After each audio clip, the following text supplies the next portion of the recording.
Welcome to the Just Do It podcast, hosted by Anne Duffy. Dental Entrepreneur Women is here to dive deep and share stories with the mission to inspire, highlight, empower, and connect all women in dentistry. Hi, everyone. It's Anne Duffy, and welcome to the Just Do It podcast.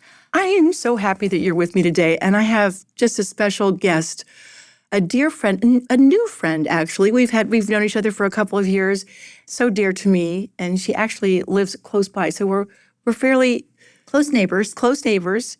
And before we get started, let me tell you a little bit about her. Andrea is the Chief Human Resources Officer for Dentsply Sirona, a global leader in the design, manufacturing, and sales of dental equipment and products that generates nearly $4 billion in sales annually and has 16,000 employees globally.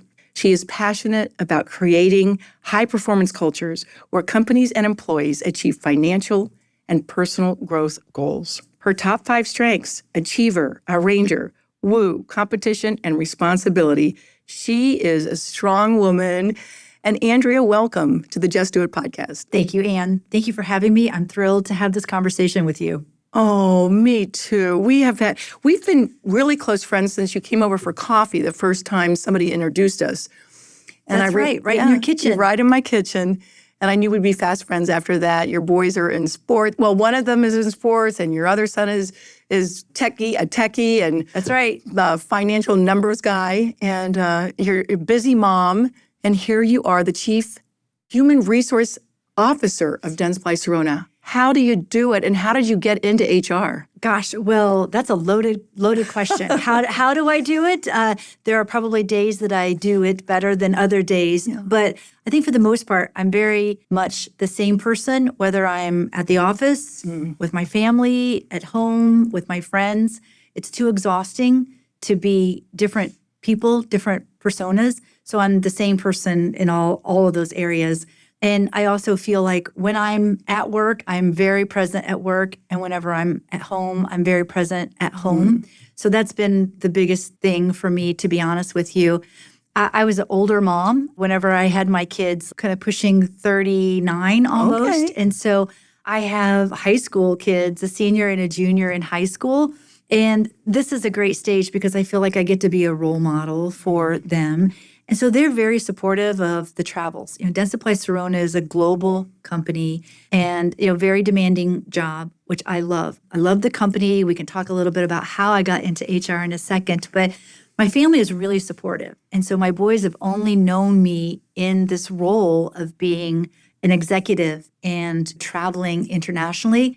And so it just works. And of course, I have a very supportive husband, Sam, who helps keep the glue together and makes this all happen. But I think the biggest thing for me is just to be consistent in who I am and showing up, like in the moment. I can so attest to that because from the day I met you and meeting you at different venues and at Dentsply Sirona World, yes, when you were speaking center stage, I'm like, you are the same person. You're just so welcoming. You've got a glow in your smile. It just radiates Thank you. from you. And I Thank love you. that you're in human resources because that's a very important lane, especially in this day and age. For a professional to be successful in HR, there's always this expectation that you are a people person, which is true. I mean, you obviously have to feel passionate and like people and want to do right for people.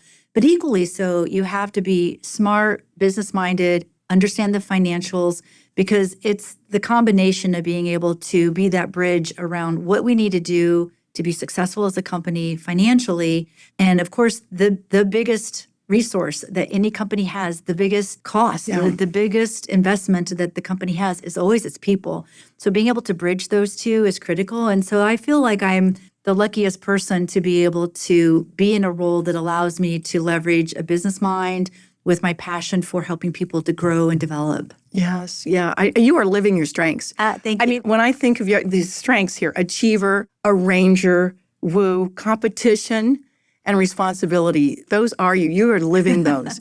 And it's amazing that you can lean into those every day in work and in life. And I love that you can balance that out with the kids and your husband and being present. That's the thing. It's just like being present wherever you are and doing the best job you can do. That's right. You know, it's funny. I'm actually glad that now in StrengthsFinders, there's a word that makes you feel a little bit better, you know, for being responsible and driven, all these kind of attributes that I've always been.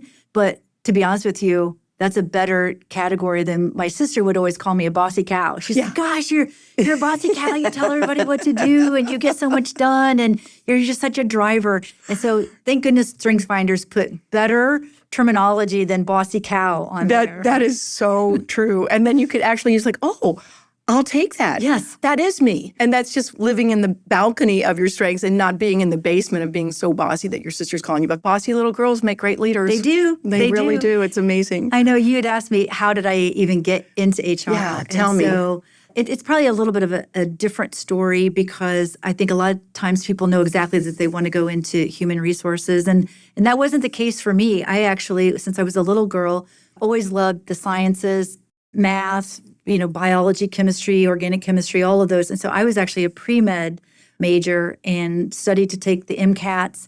And I was having this debate whether I wanted to go to medical school or business school. I grew up in a kind of a rural area. My parents owned a business. So I was always really involved with their business.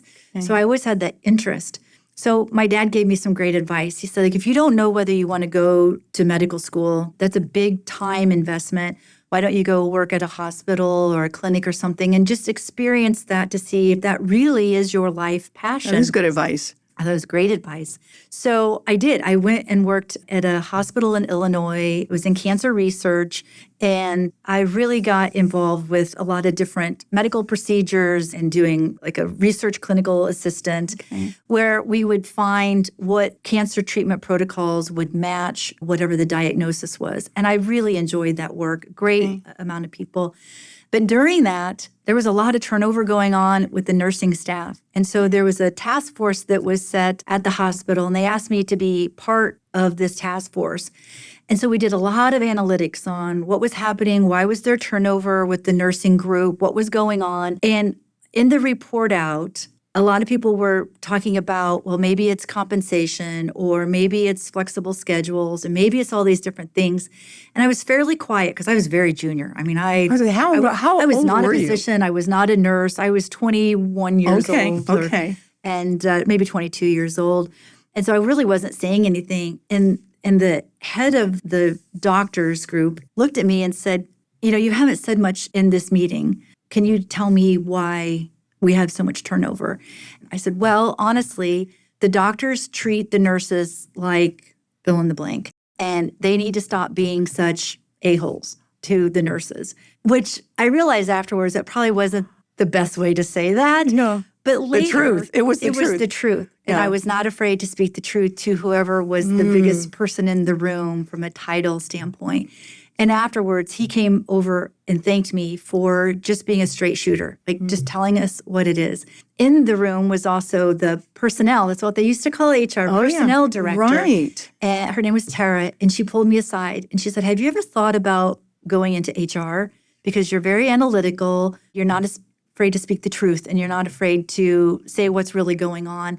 And so that was what really opened my eyes. I didn't even know that there was a function called human resources. I would always think about it as payroll and recruiting, not a strategic leader and thinking about what the company needs to be working on and how do we treat employees and what's the growth and development employees and all the other things that make up HR.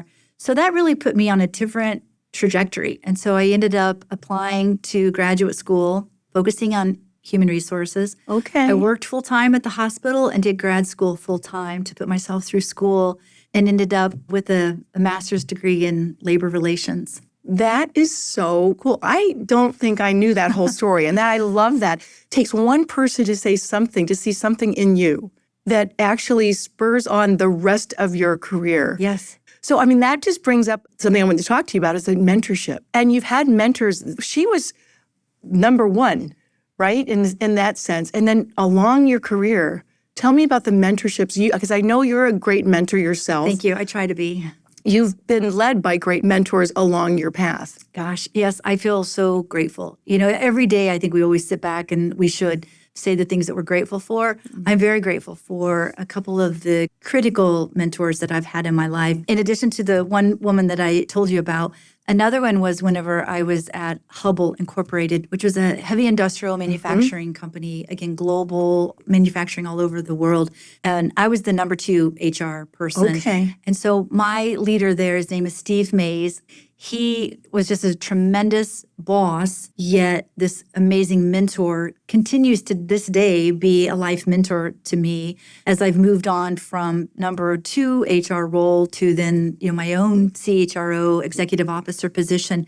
But Steve was always the individual who would tell it to me straight, give me encouragement, but also let me take the lead. So oftentimes I'd be working on presentations and helping him prepare.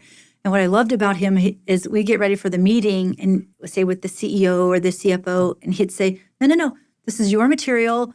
You put this together. Oh my gosh. You What take a point on terrific that. example. And there aren't a lot of leaders who will do that. Oh, and yeah. he did that early on for me. And so even whenever I was contemplating the opportunity to leave that company to go be my first CHRO role at a different publicly traded company, I just openly had this conversation with him because I felt like I was cheating. I felt like, I don't want to leave this comfort of being in this number 2 spot. I loved working for him. I loved the mentorship.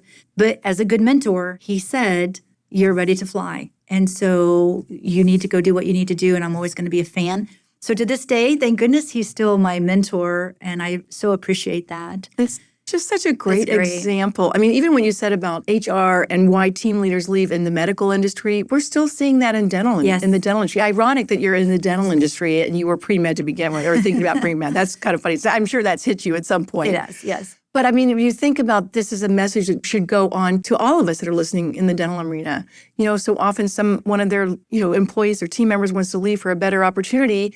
And I can think of a couple that even have come to Dentsply Sirona. Yes. And that the leader in that particular office or practice is not happy about that. It's more personal for them. And to be able to have that generosity of spirit, which resonates with you to this day, and then you're just passing it on. And that's what a good mentor is like he's mentored you, you mentor others, and it's a style that you look for. I was just having this conversation with one of my star performers on my team who is being considered for another role outside of my function. And I genuinely mean this. It's a matter of, regardless, I'm going to be a huge supporter and I only want the best for you. And it's best for the company. It's best for this individual to think about these options. And so I feel like good leaders, first and foremost, put their people in front of their own personal needs, the need to get work done. And so I really do genuinely believe that employees should feel confident enough if they're interested in taking on a different assignment that they can talk to their leaders. And if their leader doesn't support them, they kind of have their answer around, should I stay with that leader or not? Yes. Because the best leader is going to support them and, to use Steve's words, help them fly. And then along the way, build them up to get ready to fly. Yes. Let me ask you this question. You're the chief human resource officer at Dentsply with 16,000 employees.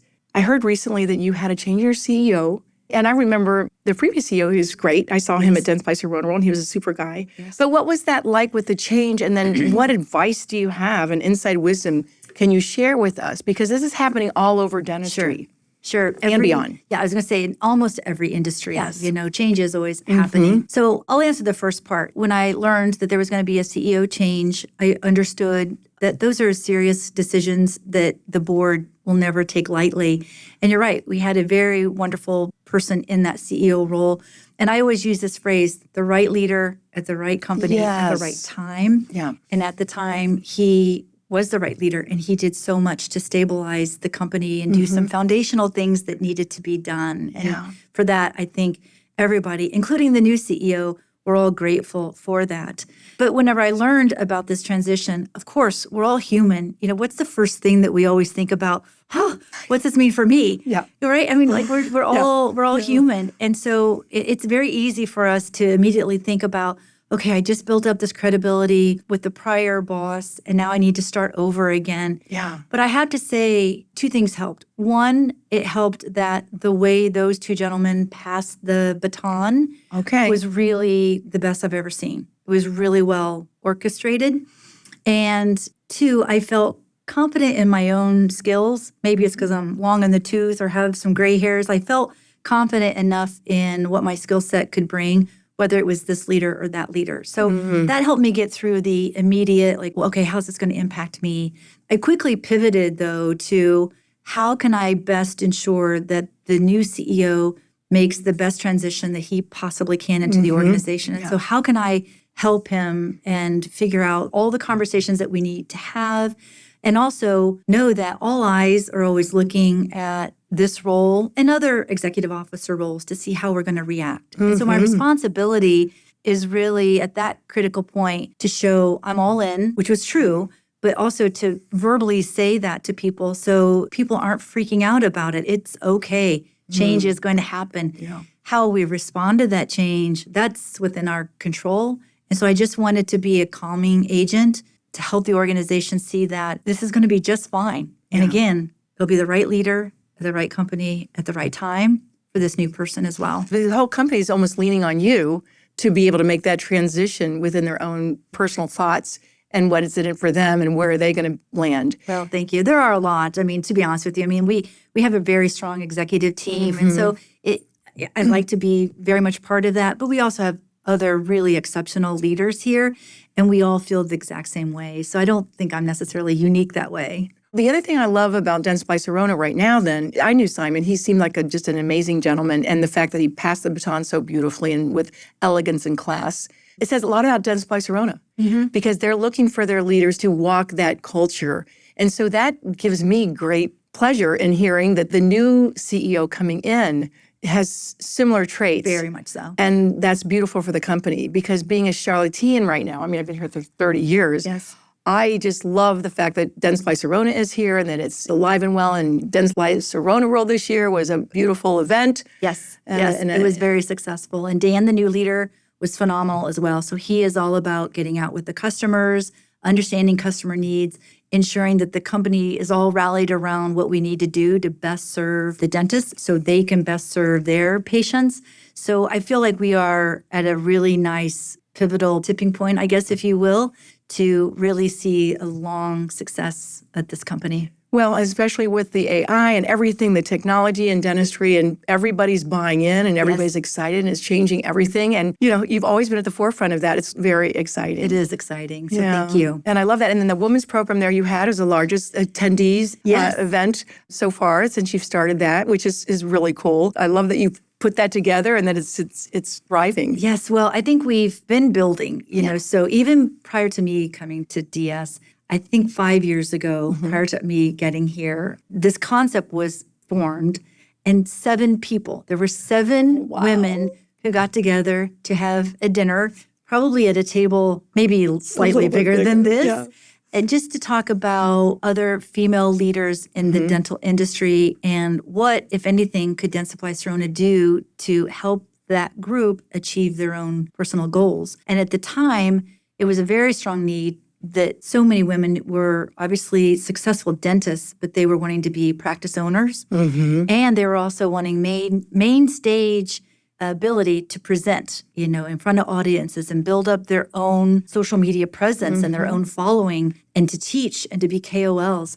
And Dentsply Sirona was the perfect partner to do that. So that formed, you know, maybe 5 years ago. So then I entered 2.5 years ago. And one thing I love to do is connect people. As you know, I love to connect people and also get a team that can help us take this bigger and better. And so folks like Liz and Katie on our team who really made that night come together. Melanie Jenkins is another one on our team. They did a lot of planning. I had the easy part. Honestly, I had to just show up, host the event. But Dan, our new CEO, and Bruce, who leads our Americas team, they also wanted to be there to show their strong allyship and support. So they came in just for a small portion of the meeting, and then they gracefully exited. But this year we had 70 attend, and the room was beautiful. The conversation was amazing. So we're thrilled around how grateful we are to be together and this opportunity to allow women to be presenters at DS World, so they're fulfilling their personal goals too. It's like next woman up. I mean, I love that you're on the stage. I think that's so. It's funny because when we started it is just for women. And a lot of the guys, they all want to be and do. And I'm like, oh, it's just Everybody wants to be part of it, too. I know. But we have dudes. We say the dudes. And I think dudes? the men are the dudes, capital WD, men that support women in dentistry. And we don't want them actually not supporting us or not in the room. We want them in the room. We just want to sit with them in the room and have those opportunities. So I love that they popped in to show their support and rallying around the women. And then when the dudes leave the room and there's all the dudes, the women, then the answer is in the ladies' room. And that's that's our another principle number 4, the answer in the ladies' room. And it's a buzz. It's something about we can understand each other better. Because I don't know, there's something about, even though you've got a great support system at home, moms have a lot on their plate. It's just that internal, intuitive nature that we have, that we do want to take care of everybody. And I love the fact that you've set the example of asking for help and you will get your help. That gives you the balance that you need, Andrea, for you to travel around the world, to have the kids love what their mother's doing. Get ready. They're going to be marrying strong women. I hope so. And you can call me, because I got 2 boys and they did marry women that are extremely strong. Carla's over there, powerhouses. I don't take too much credit, but it makes me very proud that they're not afraid of that. It's a beautiful connection in marriage.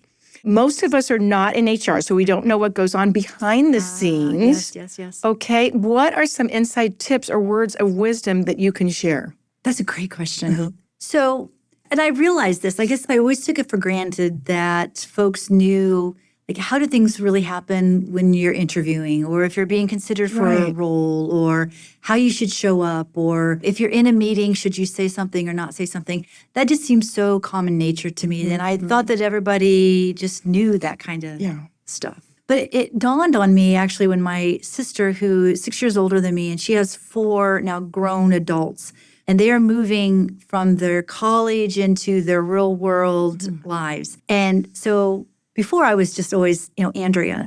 Yeah. They didn't have any clue, like, what I did. But it has been very fun watching them now maneuver the corporate world. And so, believe it or not, they're asking me a lot more questions.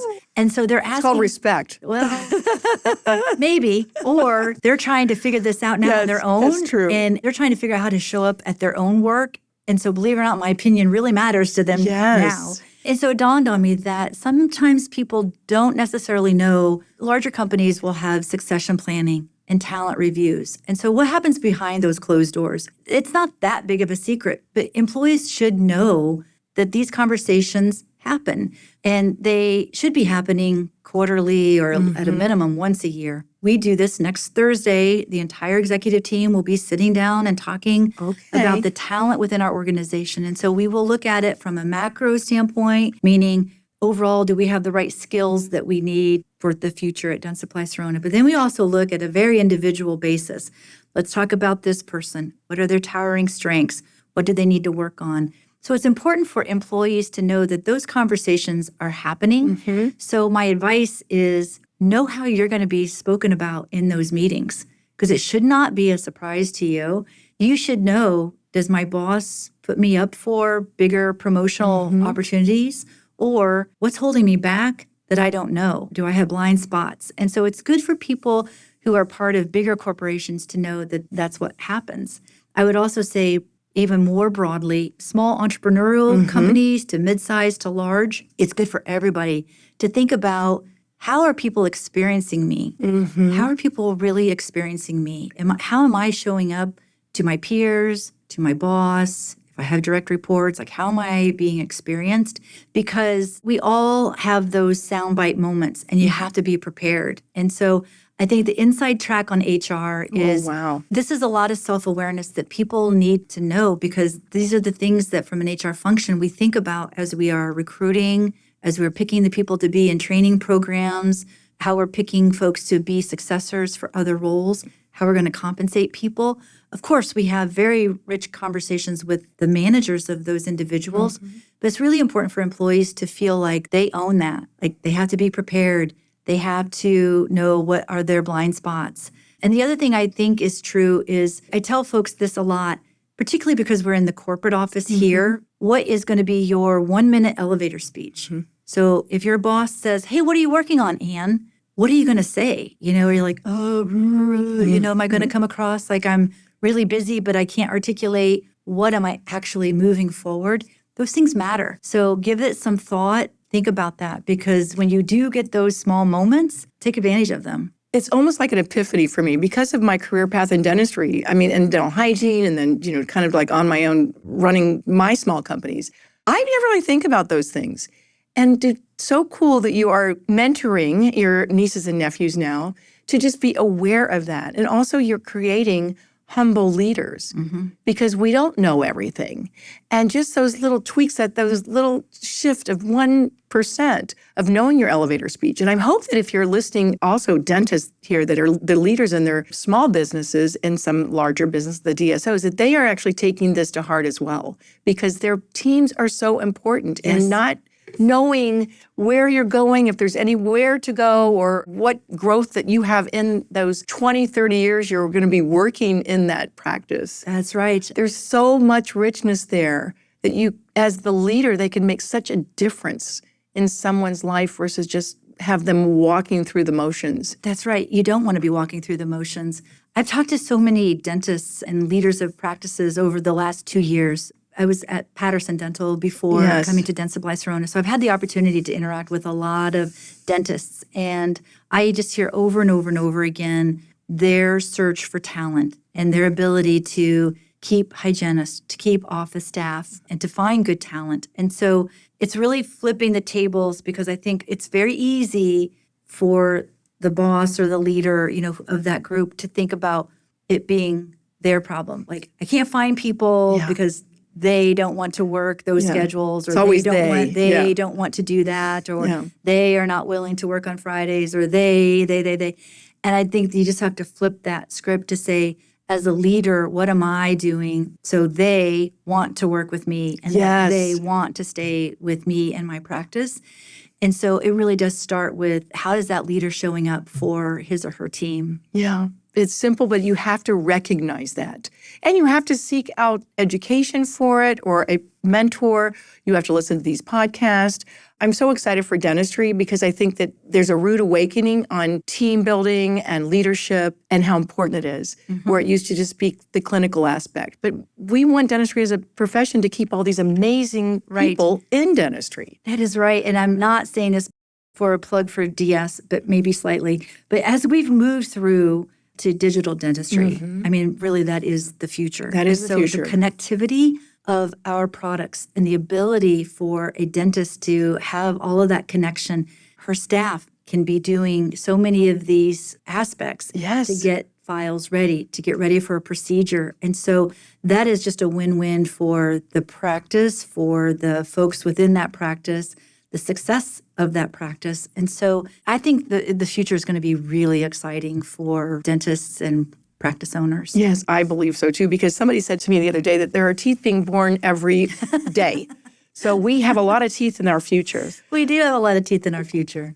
Well, do you see a change in the workforce and in the generations? Because the generations, everyone's talking about the Gen Z and the Gen X and all that. You must see all of that because of the resumes that come in and the people that start here. It is incredible. I mean, because now, we really do have 4, soon to be going on 5 generations of cohorts all working together. If I go back to maybe 10 or 15 years ago, a lot of the buzz and the hype was these millennials coming in and changing the workforce. I have a couple of thoughts on this, but I actually think that there's been this nice shift also to say, how can this younger generation help the older generation get more tech savvy and sharpen their skills? So I even find it for myself. I used to think that I was an Excel, goddess. Not compared to the group coming in now. Or even your junior in high school son. Yes, or even just posting on social media. I usually have to get Katie or somebody on my team to just make sure that I don't flub something up,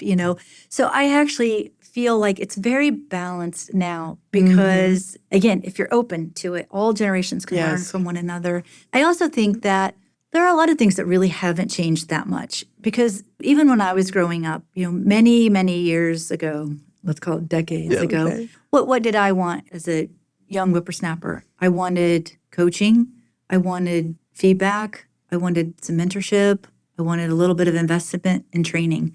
Guess what this latest generation wants? They want coaching. They want training. They want development. They want a mentoringship and the opportunity to leverage their skills. Yes. So I think that there are some consistencies across the generation that just spans those generations around people are still people. And whether you're in the dental industry or manufacturing or med tech, people are still people and they still want some of those core fundamental things just to grow. Yeah, it's not about the paycheck as much as it is about some of those softer skills, I guess, skills or opportunities. That's right. And that's so beautiful. And that's what you stand for, which is really lovely. It is, yes. I love it. And that's why I think with Dental Entrepreneur Women, you've been such a champion of us growing our community within the dental industry with DO. We try to say like we're the mothership of all female dental professionals in the industry. And we try to just help lead them. And also just we're getting to a higher spot, but we need to help everyone get higher. All the time. We always want to use all of our potential, all of our strengths to do the right thing, the best thing. And then we'll look back on this amazing career like, oh my gosh, that was a blast. Isn't that fun? And I really do appreciate everything that you and your entire organization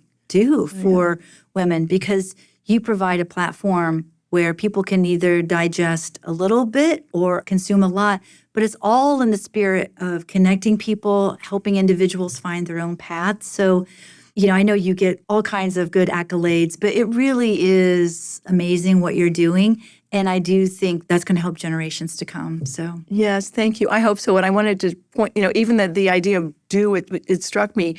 I learned so much from the young women that joined DO as a mentor and a mentee. I mean, it just goes back and forth all the time. I'm being mentored all the time by these young gals that come in, and gentlemen. We just talked about Travis being on a cover of Dental Entrepreneur, and he's just he's not that young. He says I'm his dental mom. I said, I really want to, and if you're listening, Travis, I think I should be your older sister. But I digress, and it's lovely we've got Dr. Graysham who runs Mommy Dentist, and she's just amazing. Amazing people. You are connected to some amazing people, so I'm honored to have the chance to sit here with you today. Well, I'm so honored that you're here also with me. It's a joy to be with you and that you're going to be hosting our fashion show this year at the DO Retreat, as usual, which I love coming to Dentsply Sirona. I love bringing women in from all over.